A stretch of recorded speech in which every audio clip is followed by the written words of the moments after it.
Olá, meus queridos amigos e irmãos, irmão Clube falando, que hoje nós vamos comentar um pouquinho sobre o Salmo de número 1, que diz assim, bem-aventurado o homem que não anda segundo o conselho dos ímpios, nem se detém no caminho dos pecadores, nem se assenta na roda dos escarnecedores. O verso 2 diz assim, antes tem prazer na lei do Senhor e na sua lei medita de dia e de noite. O 3 diz assim, pois será como a árvore plantada junto aos ribeiros de águas, a qual dá o seu fruto no seu tempo certo, e as suas folhas não cairão, e tudo quanto o fizer prosperará. Verso 4, não são assim os ímpios, mas são como um moinho que o vento espalha. 5, por isso os ímpios não subsistirão no juízo, nem os pecadores na congregação dos justos. E o verso de número 6 diz assim, porque o Senhor conhece o caminho dos justos, porém o caminho dos ímpios perecerá. Meus amigos e irmãos, este salmo de número 1, a gente sabe que salmo é um diálogo entre o Senhor e o seu servo, e entre o seu servo e o seu Senhor. É um diálogo, são poesias, são súplicas que nós fazemos ao nosso Deus e atribuímos aquilo que é dele de direito, que é a sua glória, a sua honra e o seu louvor. E nesse salmo aqui, meus amigos e irmãos, relata sobre as atitudes do homem, as atitudes do justo e as atitudes dos ímpios. O verso 1 diz assim, bem-aventurado o homem que não participa do conselho dos ímpios. O que isso significa, meus irmãos, para nós? É muito simples de identificarmos os conselhos dos ímpios. Hoje, nas nossas comunidades, no nosso país, essas rodas de bares nada mais é do que conselho dos ímpios, onde há todo tipo de conversações, onde desonra e ofende a supremacia do nosso Deus. Todo tipo de conversa indecente, todo tipo de conversa que coloca o homem na sarjeta, se conversa nessas rodadas de bares. Portanto, meus amigos, é muito fácil de identificarmos roda dos escarnecedores, onde é tratado de autotraição, onde é tratado de violência, de crime, de avareza, de indecência e tudo quanto mais. Como nós somos conhecedores.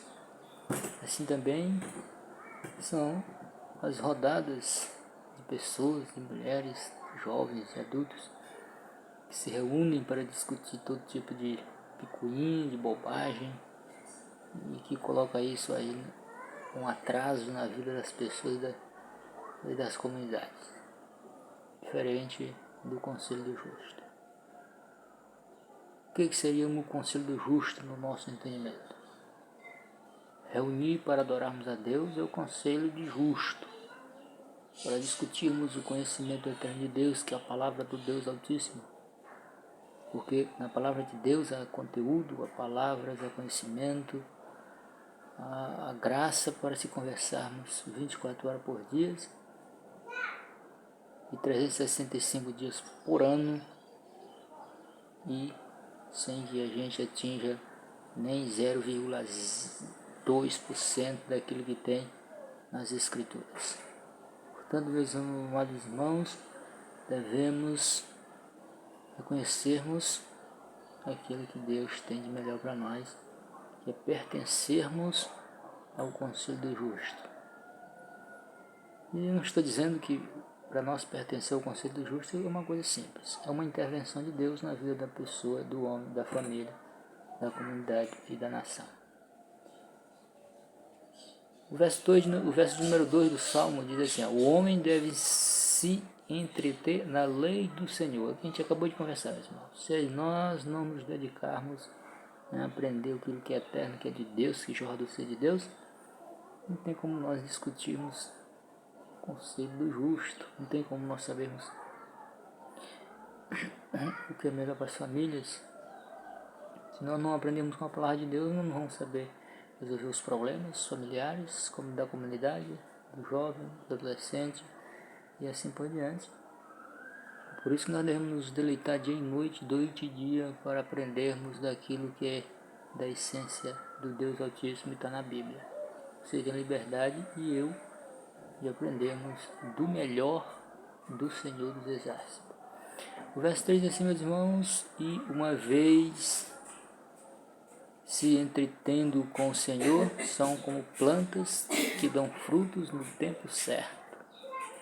Esse versículo é interessante, meus irmãos.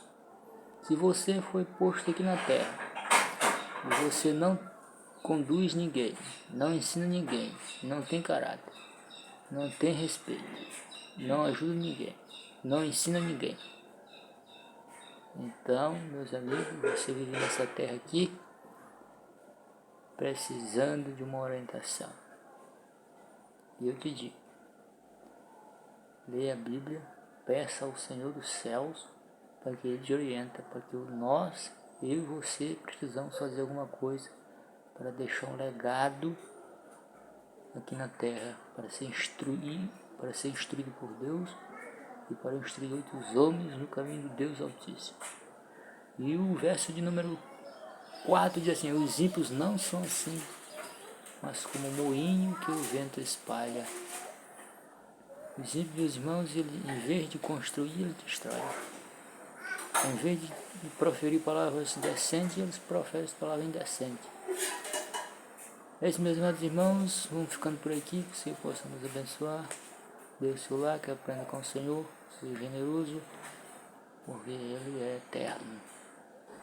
E eterno para levantar todo aquele que está no fundo do poço.